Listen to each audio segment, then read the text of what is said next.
Boa noite. Vamos elevar nossos pensamentos ao alto e vibrar no amor, na paz e na harmonia.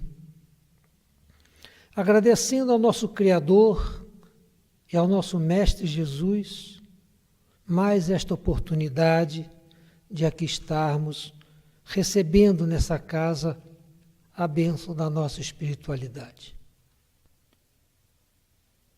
Que possamos reviver, rememorar todas as coisas belas e boas acontecidas em nossas vidas, ao invés de ficarmos lamentando, resmungando, vibrando negativamente. Como o nosso companheiro Sócrates colocou na música final, Deus nos quer felizes. Sejamos felizes.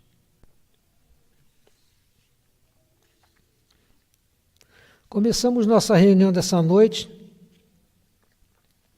cumprimentando nossos companheiros presentes aqui na nossa casa, Portal da Luz de Dourados, Mato Grosso do Sul. Estamos tendo a transmissão ao vivo da nossa reunião pela web rádio Portal da Luz de Dourados, Mato Grosso do Sul. E as nossas companheiras retransmissoras, a web rádio Semente de Amor de Campo Grande, Mato Grosso do Sul. A web rádio São Francisco de Tobias Barreto, no Sergipe. E a web rádio Espaço Espírita de Barra Velha, em Santa Catarina. A expositora dessa noite é a nossa companheira da casa, Marileusa Brasil, e ela nos traz um tema bastante pertinente aos dias que estamos vivenciando: a paciência. Seja bem-vindo, companheira. Nosso Mestre Jesus te ilumine. Boa noite a todos. Hoje eu vim um pouquinho rouca, né? Mas tenho certeza que vai dar para a gente conversar, falar um pouquinho sobre o Evangelho de Jesus. Hoje nós vamos falar sobre a paciência e nós trouxemos um estudo bastante interessante que faz uma ligação da paciência com a caridade. Trouxemos também um pouco do estudo da Joana de Ângeles, né, que ela, do livro Jesus e o Evangelho à Luz da Psicologia Profunda. Um pequeno trecho para a nossa reflexão. Vamos falar um pouco sobre a visão científica da caridade, né, que é essa ligação que a gente vai fazer com a paciência e a caridade. Então, vamos trazendo um pouco do estudo, das orientações que a Anete Guimarães sempre está nos passando aí pelos livros, via internet. E vamos lá. Vocês desculpando a minha voz um pouco rouca, né? Mas no final tudo dá certo. Se falhar, vocês, por favor, me ajudem.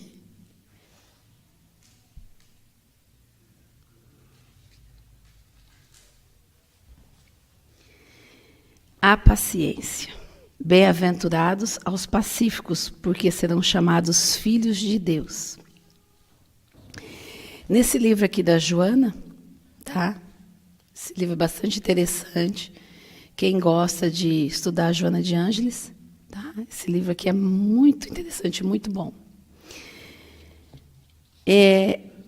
No capítulo 10, onde ela vai falar sobre a paciência, ela nos traz um Jesus com sentido lógico, que é o Jesus que a doutrina espírita mostra, apresenta.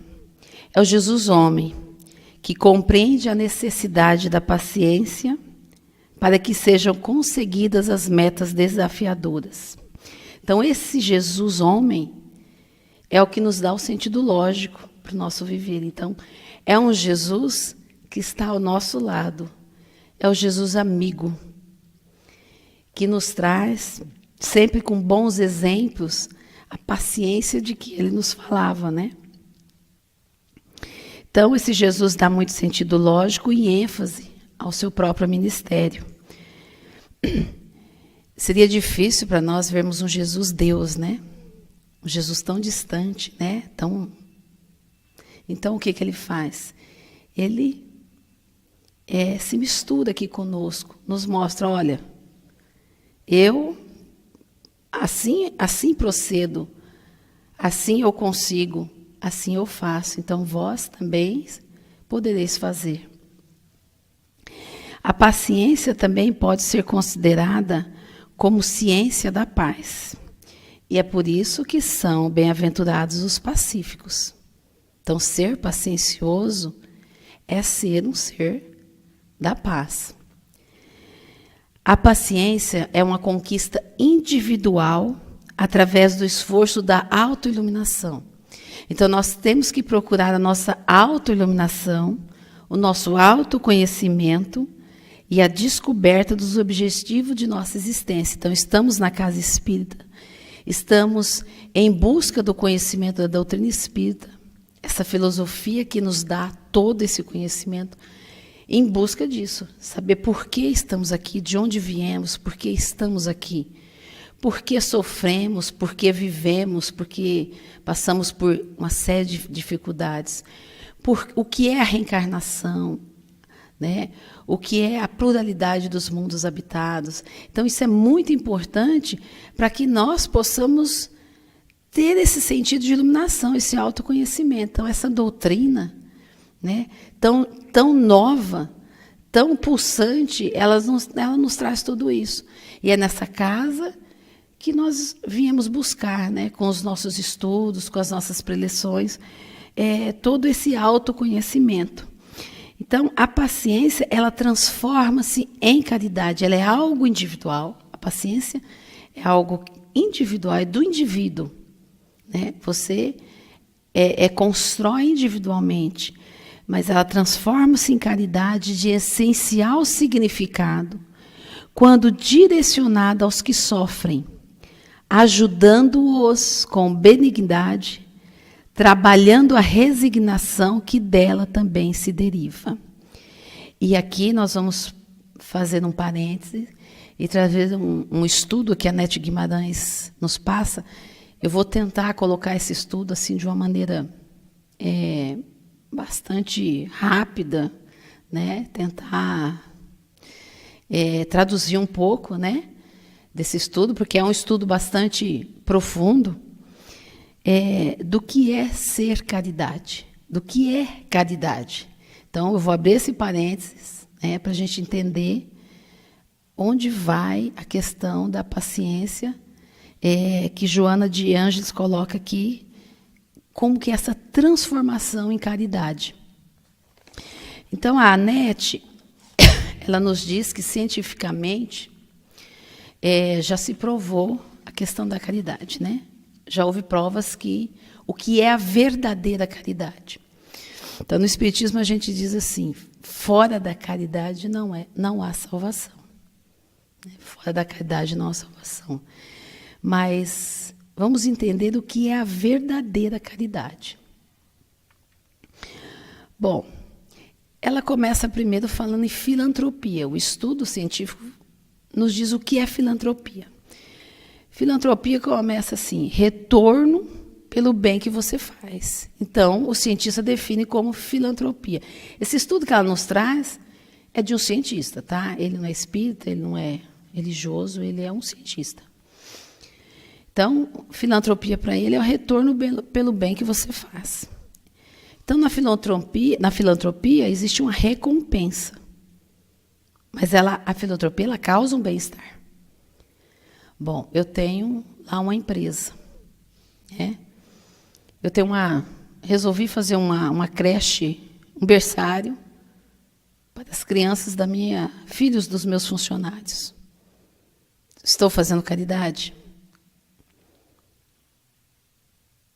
Eu, individualmente, né, lá no íntimo, num primeiro momento, eu posso achar que é uma caridade, né? Mas é um benefício, né?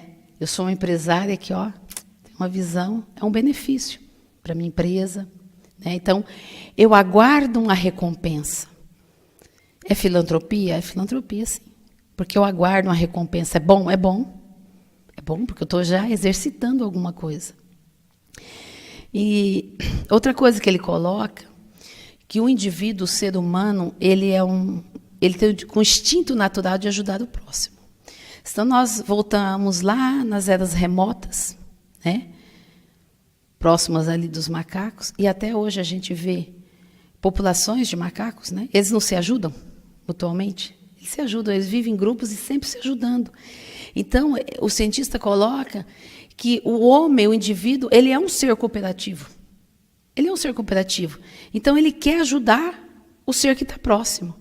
Isso é natural de cada um. Às vezes a gente pensa, faz uma análise muito sem profundidade e acha que não é. Mas o indivíduo é um ser cooperativo. Se nós perguntarmos, ela traz esse estudo, foi feito um estudo, né? Foram mostrados vários vídeos e se colocou algumas instituições que lidam com crianças, instituições com idosos, instituições com deficientes. E aí se perguntou para aquelas pessoas que estavam fazendo parte desse experimento, para qual dessas instituições essa pessoa iria doar. E foi colocado esse vídeo. Então, esse estudo é bem interessante, porque no final demonstrou que é muito diferente você perguntar para qual dessas instituições você vai doar, ou para qual dessas instituições merece ganhar do seu dinheiro. São perguntas diferentes. E tudo isso foi numa sequência muito bem feita, que ia fazendo a leitura das ligações cerebrais que esses indivíduos estavam tendo. Então, a NET coloca que as nossas decisões são tomadas nos lobos frontais. Se eu vou doar, ou se não, o que eu quero, o que eu não quero. As decisões são dos lobos frontais, né? E hábitos, impulsos, hábitos que a gente tem mesmo, vícios, impulsos que a gente toma de repente, são formados nos gânglios basais, que é mais ou menos por aqui. Esses gânglios basais, hoje a ciência mostra que é aqui que a gente grava assim, as nossas reencarnações passadas. Então, os nossos vícios, as paixões, as coisas que não são muito legais, que a gente tem que, né? Elas estão por aqui, né? Lobo pré-frontal é a área ligada à nossa moralidade. Então, hoje a ciência sabe que, vamos lá, gânglios basais, que são os nossos vícios, os nossos hábitos, que a gente se habituou a fazer. Lobos frontais, que são as nossas decisões. E o pré-frontal, que está ligado com a nossa moralidade. Então, a pesquisa chama muito atenção para o lobo pré-frontal. Então, a verdadeira caridade acontece somente no lobo pré-frontal. Quando se faz a verdadeira caridade, é o lobo pré-frontal que está totalmente envolvido na mente, neurologicamente no ser. Então, isso já foi demonstrado pela ciência. Então, é um estudo bastante interessante. E, para nós formarmos um hábito, nós gastamos X energia. Por exemplo, eu vou fumar. Eu fumo um cigarro e penso, né, em fumar. Depois eu fumo 2, penso também. Fumo 3, penso também. Aí no quarto eu só fumo, já não penso mais. No quinto, não penso mais. No sexto, virou um hábito. Virou um vício, eu já nem penso mais. Eu faço aquilo automático. Então, eu gastei X energia para constituir esse hábito que foi armazenado aqui. Para tirar esse hábito, eu vou usar 10x de energia. Então, por isso que eu falo assim, nossa, é difícil emagrecer, é difícil parar de fumar, é difícil parar de beber, né? Então, eu vou ter que gastar, né? Vou ter que gastar 10 vezes a energia. Antes era 1x, e para me livrar desse hábito, 10x de energia. Quando o pré-frontal está envolvido, quando a decisão sua tem origem no lobo pré-frontal, ela é ocasionada por amor extremo. Olha que interessante. Então, a área ligada à nossa moralidade, que é o pré-frontal, quando nós tomamos uma decisão que está envolvida esta área, nós estamos carregados de amor extremo. Misericórdia e compaixão. Então, quando você toma uma decisão, que essa decisão está no pré-frontal, que é a sua modalidade, você tem amor extremo, compaixão e misericórdia. Ou seja, sentimentos elevados e nobres. E quando essa decisão é do pré-frontal, ela se torna pré-valente. Mas o que é pré-valente? Aí ela explica que pré-valente é uma decisão que neutraliza todas as outras decisões tomadas. Ou seja, quando a área pré-frontal está ativa, ela neutraliza a área dos gânglios basais, que é aqui onde eu armazeno os meus vícios e os meus maus hábitos. Olha como é dificultoso, como nós temos que gastar energia e ter muita decisão e coragem para a nossa reforma, para a nossa melhoria. Então, para retirar algo que eu armazenei aqui, talvez nessa ou em outra, eu tenho que fazer todo esse processo no meu cérebro. Ou seja, quando o pré-frontal está envolvido, nossos hábitos ficam em segundo plano. E qualquer decisão que você toma sob a influência do pré-frontal é prevalente. Ou seja, é como se um quantum de energia imprimisse neurologicamente essa decisão. Por isso que existem indivíduos que a gente fala assim, olha, aquela mulher, ela parou de beber. Assim, pum. Foi uma decisão do pré-frontal. Vai continuar aqui a questão da bebida, né, nos basais. Mas ela não bebe mais. Ela não bebe mais. Ele está aqui armazenado, mas ela não bebe mais. Então, ela imprimiu um amor extremo, um sentimento nessa vontade, nessa coragem, nessa decisão. Foi decidido com amor extremo. Então, por isso a mudança. E o que aciona o pré-frontal? Aí ela diz que é somente o amor extremo que aciona o pré-frontal. E o amor extremo é o amor que envolve um sacrifício pessoal. E aí, se a gente vai lembrando de Jesus, né, com o exemplo do seu evangelho, a gente vai lembrando de algumas passagens que ele coloca, né? Sacrifício pessoal. Um sacrifício pessoal, um amor que existe um sacrifício pessoal, é um amor que você não exige nada da outra pessoa. E a gente não está falando em amor sexual, tá? Então, ele pôs até amor extremo para separar essa questão de amor sexual. Você não quer nada dessa pessoa. Você quer somente que ela seja feliz. Mesmo que você sofra. Mesmo que você vai ter como se diz, alguma perda, vamos dizer aí, você só quer que ela seja feliz. Exemplo, ela dá exemplo. Alguém resolve doar um rim para alguém. Um coração, por exemplo. Ela tomou a decisão dessa pelo pré-frontal. Porque, veja bem, você doa o seu rim, você só vai ficar com um, né? Você corre um risco de morte, não corre? O Roberto, né, corre um risco de morte. Né? Então, alguns pais, eles fazem isso, né? Alguns pais, às vezes, doam até os 2 rins. Doam o rim para ele ficar na fila de transplante, para não ver o filho sofrer. Isso é um amor extremo. Isso é amor extremo.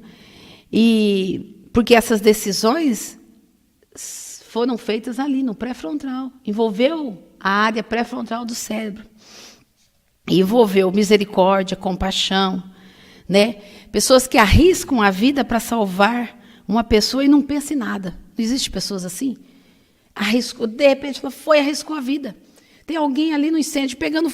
A pessoa vai de uma vez e não quer nem saber se ele vai ser queimado ou não.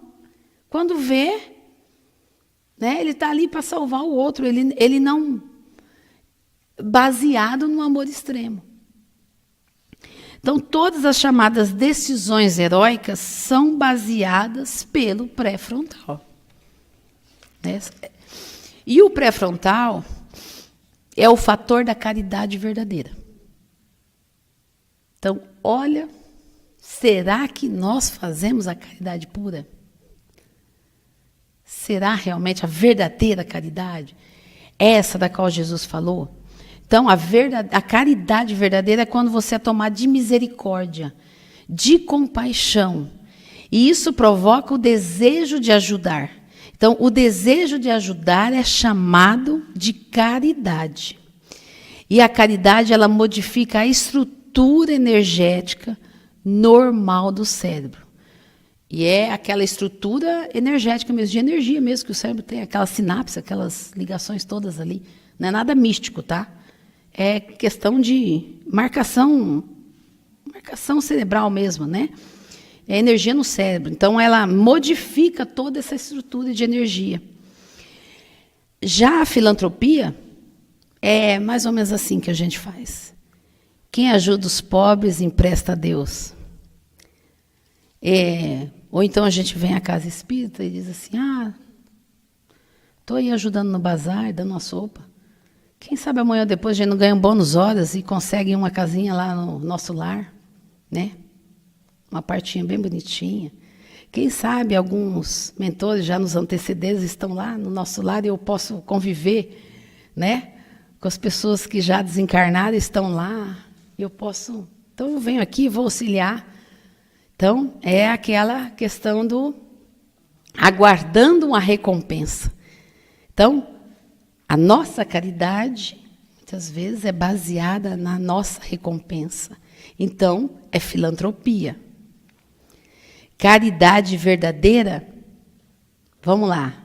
Jesus deu um exemplo maravilhoso que talvez a gente não entendia até pouco tempo atrás. O óbolo da viúva. Foi um cidadão e deu um saco de moeda, né? Foi a viúva, deu uma moedinha. Nossa, que chato. Uma moedinha, o que eu vou fazer com a moedinha? E ainda tem que anotar aqui, né? Que deram uma moedinha, tem que fazer o caixa. Então, deu uma moeda, só que Jesus disse o quê?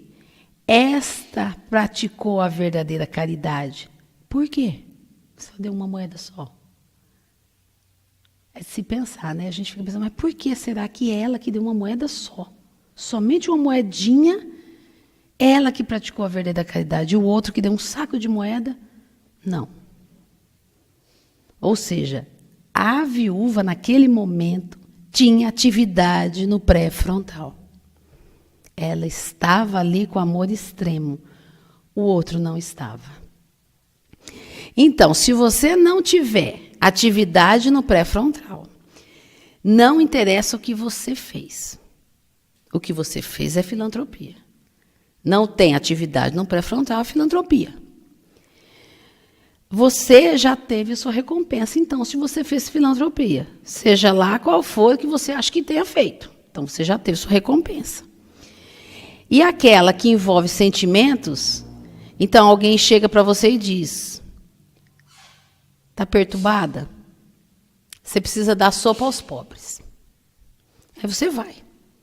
Só que você não gosta de pobre. Mas aí você chegou na casa espírita e falou, não, você está muito perturbada. Faz um trabalho aí de caridade, de ajuda aos pobres aí. Mas eu não gosto de pobre. Sinceridade, eu não gosto de pobre agora. Bom, mas eu vou, porque me mandaram, né? Então eu vou. Você não gosta de pobre de jeito nenhum. Aí vai. Está errado? Não está errado. Não está errado, porque é filantropia. Lembra lá que o cientista disse que filantropia, você recebe uma recompensa? É bom também. É bom porque você né? Você vai melhorar, porque você está já caminhando. Você vai se sentir melhor. Você vai dizer, nossa, eu não sou tão miserável assim, ó. Eu já vou lá no meio dos pobres, vou dar uma sopa para os pobres. Mas aí você pode estar esperando aquela salvação, aquela coisa toda, né? Aí, em Tormentos da Obsessão, tem um hospital psiquiátrico só para espíritas. Tem ou não tem? Quem já leu Tormentos da Obsessão? Roberto? Vocês já leram? Não tem um hospital psiquiátrico só enorme, né? Só para espíritas. Lá não tem católico, não tem evangélico, só espírita. Porque espírita tem esse pensamento aqui. Aí eu vou lá, dou uma sopa, faço um projeto, e aí eu já vou lá para o meu lugar de salvação. E chega lá, meu Deus, eu vim parar no hospital psiquiátrico. Por quê? Porque toda a minha atividade não foi no lobo pré-frontal. Não tinha amor extremo. Né? Porque não era verdadeira caridade. Só que ajuda. A gente sabe que ajuda. Né? Agora, para essa definição aqui, que o Espiritismo diz, fora da caridade não há salvação, a gente precisa realmente pôr amor extremo. Bom, mas como é que faz? Eu não gosto de pobre, mas eu gosto de criança. Adoro criança. Então vamos lá, né? Porque às vezes, né? Alguém te direcionou alguma coisa, Então, você tem que gostar do que você faz. Você tem que pôr sentimento, você tem que pôr amor extremo. Então, eu não gosto de pobre, mas eu gosto de criança. Então, vamos fazer um trabalho com criança. Porque você vai pôr todo o sentimento que você tem. A sua atividade no seu lobo pré-frontal vai ser imensa. Então, vamos lá. Né? Então, vamos ver do que a gente ama, o que a gente gosta, para a gente ir para uma atividade, para a gente praticar a caridade, né? Então, tem que ser a verdadeira, aquela que envolve o pré-frontal. Então, se você não está sentindo nada, você não está fazendo a caridade. Porque, às vezes, a gente vem muito maquinalmente, né? A gente vem para aquela ação maquinal. A gente não está pondo sentimento nenhum. Não, eu vou lá, porque hoje é o dia, né? Hoje é o dia, então eu vou. E aí fica aquela coisa automática, a gente tem que prestar muita atenção nisso. E aí nós espíritas pensando que é a caridade. Desencarna, vai para onde? No hospital psiquiátrico. E sem entender, né? E sem entender. Ué, mas por que eu vim parar aqui? Não era aqui. Pratiquei tanta caridade. O que eu estou fazendo aqui, né? Bom, filantropia, né? A gente já está exercitando, né? Já é um bom caminho, é um exercício. Mas somente a filantropia, ela vai te melhorar.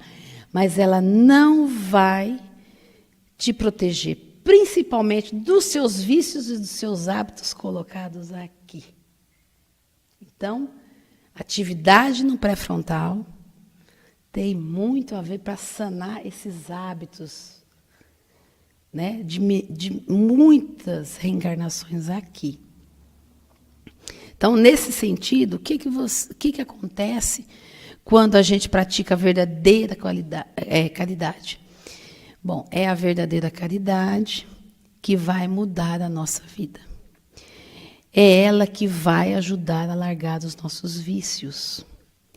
É ela que vai alterar a direção da nossa vida. Caridade precisa de emoção. Caridade precisa de misericórdia. Caridade precisa de compaixão. Você tem que sentir algo quando faz caridade. Se não tiver sentimento no seu ato caridoso, no seu projeto social, no seu projeto de caridade, se você não sente nada, você não está praticando a verdadeira caridade. Verdadeira caridade não é trabalhar com criança, com idoso, com deficiente, etc. É fazer alguma coisa que lhe desperte verdadeiros sentimentos. É isso que importa. É você fazer algo que desenvolva, que lhe desperte os verdadeiros sentimentos. É com amor extremo, para que essa atividade neurológica seja ali no seu pré-frontal. Aí sim eu vou estar, né, limpando essa área aqui, ó. Eu vou estar melhorando.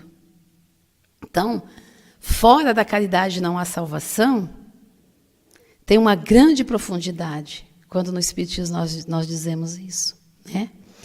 E Jesus foi o ser mais paciencioso. Olha como ele era tão paciencioso. Primeiro veio João Batista, certo? Anunciando Jesus. Jesus era tão paciencioso que deixou João Batista fazer tudo o que precisaria fazer, para depois ele começar a divulgar a sua missão. Então ele fez tudo corretamente, ele teve paciência, e olha que ele tinha todo o entendimento, todo o conhecimento, toda a autoiluminação. Nós temos um pouquinho assim, ó, bem pouquinho de conhecimento.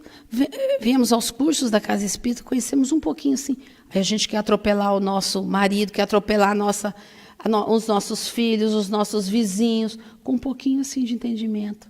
A gente não é capaz de ter paciência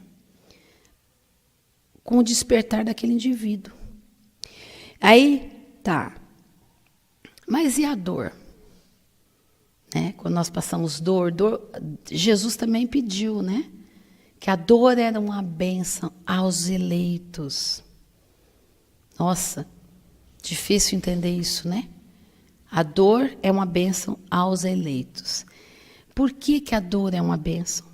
Porque ela é o veículo através do qual nos regeneramos perante os erros do passado. Que está aqui, ó, os nossos hábitos. Nessa área aqui do cérebro, está tudo aqui, gravadinho aqui, ó. Né? Os nossos erros do passado.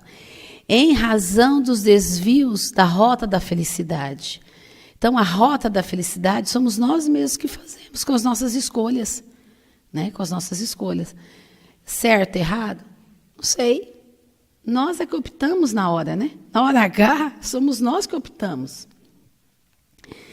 Sendo uma bênção, como explicar o fato de a dor se tornar insuportável, levando pessoas ao desespero?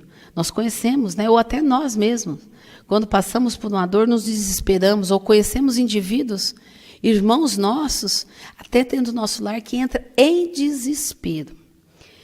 Aí eles colocam que Deus não põe fardos pesados em ombros frágeis. Desse modo, a dor está sempre na proporção das forças e capacidade de cada um. Logo, depende igualmente de cada um a iniciativa de buscar o meio para suportá-la, sem o que esta sempre perecerá maior do que é na realidade. Então, se eu estou passando por uma dificuldade, eu tenho que buscar forças para suportar. Porque Deus não está errado. Não adianta falar assim, nossa, por que o meu vizinho está carregando isso? Porque é o meu ombro que suporta. Deus sabe, é a inteligência suprema, sabe tudo de mim. Né? Sabe tudo. Sabe até a decisão que iremos tomar. Mas nos dá o nosso livre-arbítrio. Né? Porque a vida é tão dolorosa na Terra. Porque a vida aqui é difícil, né? Com as nossas dificuldades imensas ou pequenas. Cada um tem as suas dificuldades. Cada um tem a sua dor. Porque nós a tornamos assim em razão do nosso procedimento. Compete-nos agora restituir-lhe a condição de reino de paz e felicidade. Ser feliz é ser bom. Então, se somos bons, somos felizes. E ninguém impede ninguém de ser bom. Está vendo como nós mesmos construímos a nossa felicidade? E é interessante como ele diz que nós temos que reconstituir na Terra a a condição de reino de paz. E Joana de Ângeles coloca aqui que os pacienciosos trazem a paz, né? Para se ter paz, precisamos, para colaborar e construir a paz, precisamos da paciência. Por que que a paciência é uma caridade? Porque praticamos também a caridade quando perdoamos aos que Deus nos colocou em nosso caminho, para serem instrumentos do nosso sofrer e para nos porem à prova a paciência. Então, aqui a gente lembra do que é a verdadeira caridade, né? Então, indivíduos que estão ao nosso lado, né? Deus colocou para pôr em teste a nossa paciência, né? Tem no Espiritismo a gente diz assim: amai-vos e instruir-vos. É isso, né? Então, não é amai-vos ou instruir-vos, porque é diferente. É amai-vos e instruir-vos. Não é ou. Não é uma coisa ou outra. É amai-vos e instruir-vos. Então, a nossa paciência tem que ser desenvolvida. É algo individual. Quando temos essa paciência, que é uma construção individual, e estendemos aos que sofrem, né? Aí vem sentimentos de amor extremo, de misericórdia, né? De compaixão. Aí estamos com sentimentos que é a verdadeira caridade. De que forma a paciência constitui o remédio que ameniza as dores? A paciência nos proporciona a serenidade capaz de nos fazer ver que, a par do sofrimento, há um número bem maior de bênçãos, dádivas e compensações que emanam do Pai, diante das quais as nossas dores passam a ser bem menores e menos significativas, conquanto ainda nos afetem. Então, quando nós estamos sofrendo, o que a gente faz? Uma meleca, né? A gente só faz meleca. Porque aí a gente acha que a gente é o pior ser. Por que eu estou sofrendo? Por que eu estou passando por isso? A gente tem que perguntar para que estamos passando por isso. É um ensinamento. E aí, com tudo isso, a gente vai aumentando essa dificuldade. E aí a gente lembra de Jesus. A cada dia o seu mal. Aí o mal de amanhã a gente traz para hoje. E aí a gente vai aumentando e vai nos acovardando. Ficamos covardes mediante aqueles obstáculos. E não procuramos uma saída para ele. E não temos fé e não temos esperança. Olha que coisa interessante. Quando não colocamos a paciência em prática. Quando não procuramos ser pacienciosos nos nossos sofrimentos. Porque quem tem paciência é corajoso. E muitas vezes nós achamos que não. Que o paciencioso é um covarde. Que o paciencioso é lento. E não é. Tem um texto interessante aqui.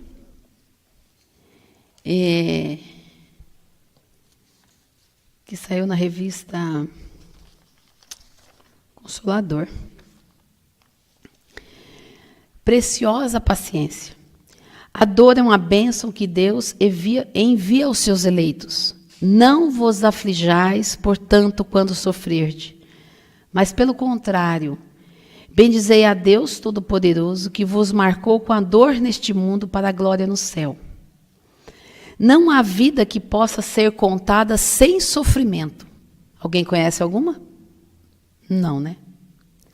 No entanto, muitas histórias de vida indicam como enfrentar e interpretar o sofrimento, declarando que existe uma saída, que não é, entre aspas, um lugar, mas um despertar interior para a ativação de uma virtude substancial, a paciência, que nos ensina a capacidade de suportar. Então, ser paciencioso é ter capacidade de suportar. não é ser lento, não é ser, entre aspas, vaquinha de presépio, né? Às vezes a gente até usa essa expressão, vaquinha de presépio, que só fica... né? Sim, o tempo da paciência é muito valioso. Ciente de que não há penas eternas, o tempo da paciência é transitório, embora muitas vezes não possa ser medido pelo relógio ou pelo calendário. Não é um tempo festivo, mas um tempo comprido. Um tempo exigente de coragem, entendida pelo velho Platão como a virtude de autossalvação. Entretanto, de maneira equivocada, quando experimentamos a dor, no geral, o que fazemos? Depositamos sobre ela a atitude da revolta, do desânimo e ingressamos no desespero. Desse modo, ajuntamos sofrimento ao sofrimento. E isso se torna insuportável. Então a gente vai aumentando, colocando fermento numa coisa que talvez era para ser passageira e pequenininha. Então, nós vamos aumentando. Ao que sofre é pedido paciência. Não vos aflijais, solicita o Espírito amigo, pois a paciência é uma virtude subordinada a quê? A fortaleza, que habilita o sofredor a suportar a prova para aprender a atravessá-la, caso exerça a lição do Cristo. Ao dia basta a sua própria aflição. Ou seja, a cada dor basta a sua dor. Não é preciso acrescentar mais nada. Um passo a cada dia para sempre avançar. Então, é pensar no hoje e não no amanhã. Então, a cada dia um passo. Mas quem nos cega o entendimento em relação ao sofrimento? A falta de fé.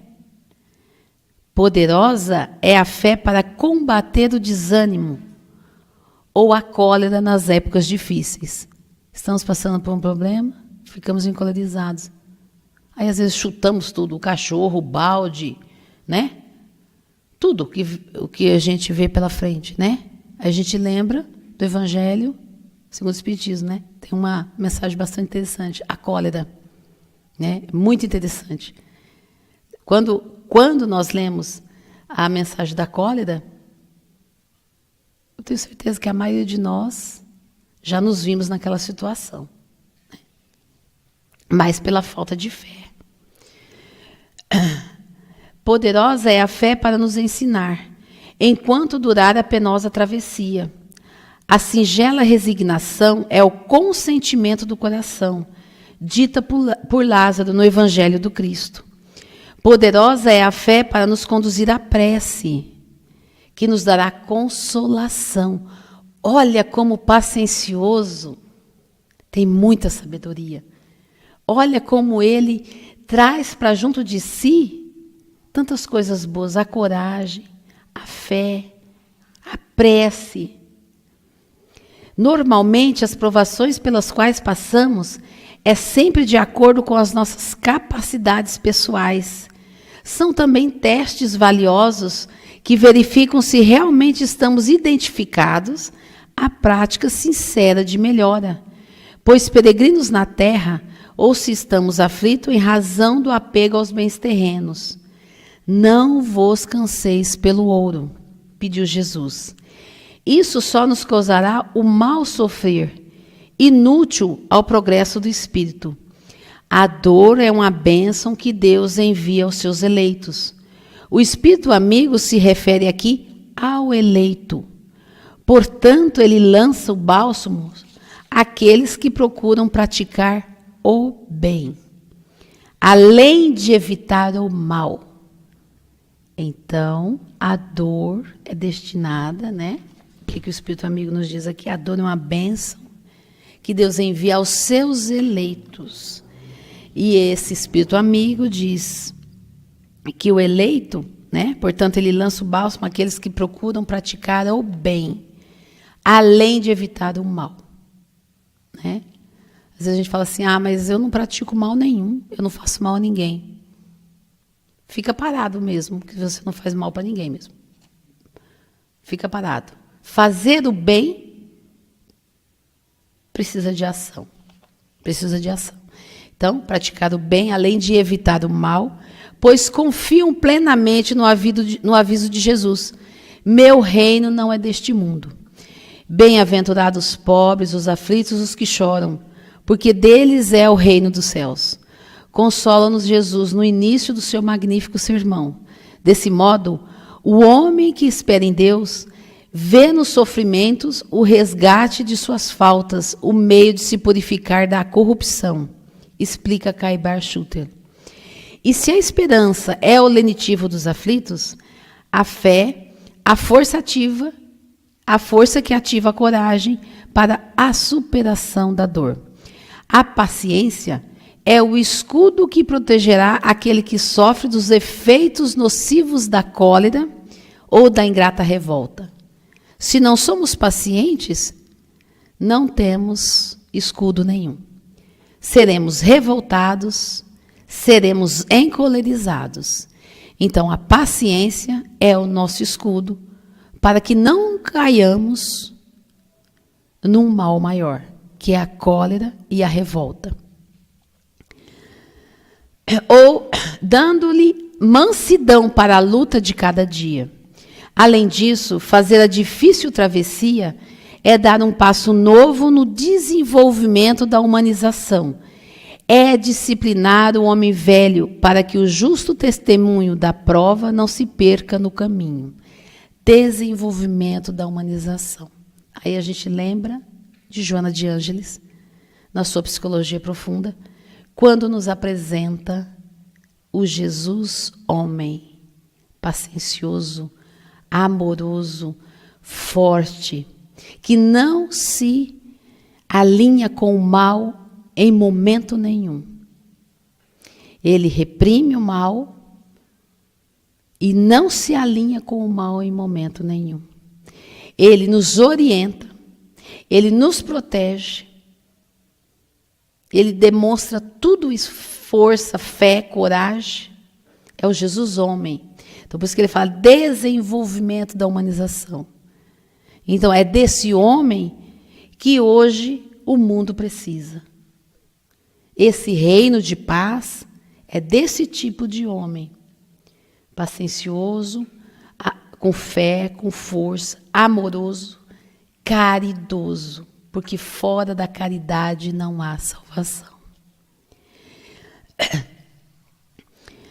Para a nossa paz interior, compreendamos que o caminho que nos levará à felicidade absoluta obedece à longa via do ser e, em muitas circunstâncias, reivindicará de nossa parte uma ação resignada, pois não há atalhos.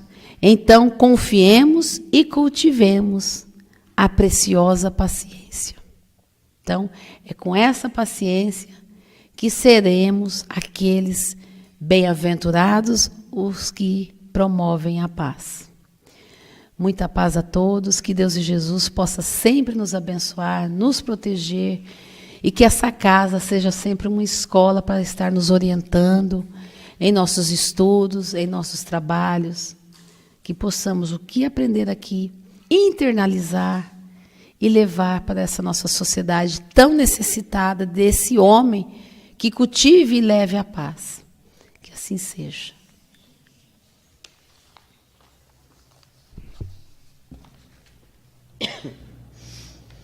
Jesus querido, mais uma vez agradecemos por este momento e pedimos sempre a tua proteção, a tua luz, a tua orientação.